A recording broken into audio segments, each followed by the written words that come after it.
Malnadu drugs కేసులో pub యజమానులను eagle team విచారణ చేస్తోంది. ప్రధాన సూత్రధారి సూర్య ఇచ్చిన ఇన్ఫర్మేషన్ మేరకు ముగ్గురు పబ్ ఓనర్లపై కేసు నమోదు చేసి అదుపులోకి తీసుకుని విచారణ చేస్తోంది ఈగల్ టీం. డ్రగ్స్ పార్టీలను నిర్వహించడంలో ఈ ముగ్గురి పాత్ర కీలకంగా ఉందని గుర్తించారు. నిందితులు ఈ కేసులో తమకేం సంబంధం లేదని హైకోర్టును ఆశ్రయించి క్వాష్ పిటిషన్ దాఖలు చేశారు. కానీ హైకోర్టు కొట్టివేసి నిందితులను విచారణ చేయొచ్చంటూ ఆదేశాలిచ్చింది. కేసులో వీరి పాత్రపై ఈగల్ టీం ఆరా తీస్తోంది. ఇంకా వీళ్లే కాకుండా ఇంకా పార్టీలో ఎవరెవరున్నారో తెలుసుకునే ప్రయత్నం కూడా చేస్తోంది. ఈ విచారణలో కీలక అంశాలు బయటపడే ఛాన్స్ కనిపిస్తోంది.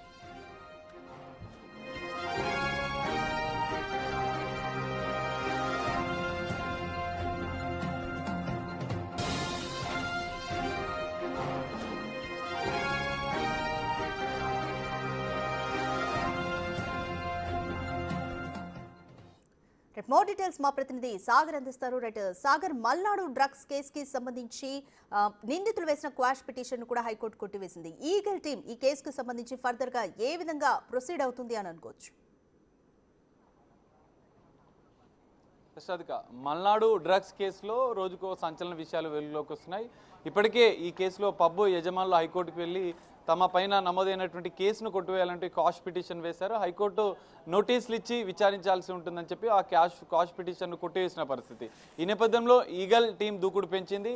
ఈ కేసులో పబ్బు యజమానుల పాత్ర పైన కూడా ఆరా తీస్తుంది. పబ్బు యజమానులను ఇప్పటికే విచారిస్తున్నట్లుగా కూడా తెలుస్తుంది. ఎందుకంటే మల్నాడు డ్రగ్స్ కేసులో కీలక సూత్రధారి అయినటువంటి ఆధారంగా దాదాపు నలుగురిని ఈగల్ టీం 4 రోజుల పాటు కస్టడీలో విచారించింది. ఈ కస్టడీ విచారణలో కూడా మరికొన్ని సంచలన విషయాలు వెలుకొచ్చాయి. పోలీస్ అధికారుల కుమారులతో పాటుగా మరికొంతమంది సెలబ్రిటీలు, బడా బాబులకు సంబంధించినటువంటి కుమారుల పాత్ర కూడా ఈ కేసులో ఉన్నట్లు కూడా గుర్తించింది. ఇప్పటికే ఈ కేసులో ఈగల్ టీం 25 మంది పైన కేసు నమోదు చేసింది. 25 మంది నిందితులుగా కూడా చేర్చింది. ఎఫ్ఐఆర్లో కూడా నమోదు చేసిన పరిస్థితి. ఇందులో పబ్బు యజమానులతో పాటుగా నైజీరియన్ డ్రగ్ పెడ్లర్లు సూర్య, హర్ష, మోహన్తో పాటుగా మరికొంతమంది ఇద్దరు పోలీసు ఉన్నతాధికారుల కుమారుల పేర్లు కూడా నమోదు చేసింది. వారిని అరెస్ట్ చేసి రిమాండ్ తరలించింది. కస్టడీ తీసుకుని విచారించిన పరిస్థితి. అయితే ఈ కస్టడీ విచారణలోనే సంచలన విషయాల్లోకి వచ్చాయి.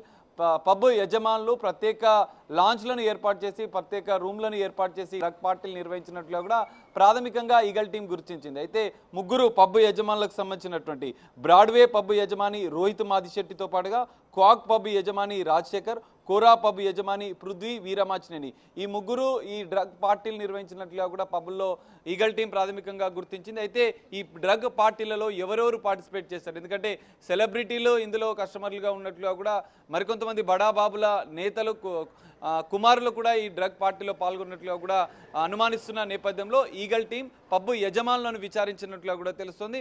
పబ్బు యజమానుల విచారణలో వీరి యొక్క పాత్ర పైన అంటే వీరి యొక్క పాత్ర ఎంతవరకు ఉంది, దాంతోపాటుగా ఈ డ్రగ్ పబ్బు యజమానులు నిర్వహించినటువంటి పార్టీల్లో ఎవరెవరు పాల్గొన్నారు అన్న అంశాలపైన కూడా విచారణ చేసే అవకాశం ఉంది. పబ్బుల్లో ఉన్నటువంటి సీసీ కెమెరాలను కూడా ఈగల్ టీం పరిశీలించే అవకాశం ఉంది. ఒకవేళ పరిశీలిస్తే ప్రత్యేక లాంచ్లో ఏర్పాటు చేసిన ఈ డ్రగ్ పార్టీల్లో ఎవరెవరు పార్టిసిపేట్ చేశారు, ఎంతమంది కస్టమర్లు ఉన్నారు, ఎందుకంటే ఇప్పటికే దాదాపు 10ల సంఖ్యలో కస్టమర్లు ఉన్నట్లుగా కూడా గుర్తించింది. ఇటు సూర్య వారి ఫ్రెండ్స్తో కలిసి పెద్ద ఎత్తున ఈ డ్రగ్ పార్టీలు నిర్వహించారు.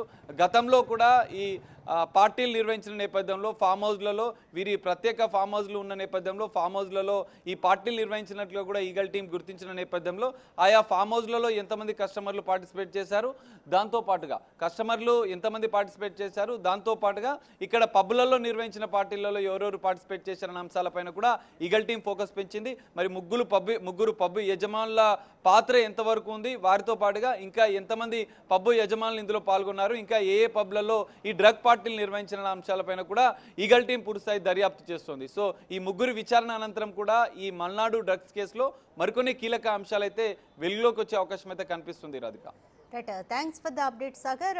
మల్నాడు డ్రగ్స్ కేసుకి సంబంధించి ఈగల్ టీం విచారణ అయితే కొనసాగుతుంది. హైకోర్టులో ఇప్పటికే పబ్ యజమాని కేసుతో మాకు సంబంధం లేదంటూ క్వాష్ పిటిషన్ కూడా వేశారు. దీన్ని హైకోర్టు కొట్టివేసింది. సో ఇంకా ఏ పబ్ల యజమానులు ఇందులో ఇన్వాల్వ్ అయ్యారంటూ కూడా ఈగల్ టీం అయితే ఇన్వెస్టిగేషన్ ని కంటిన్యూ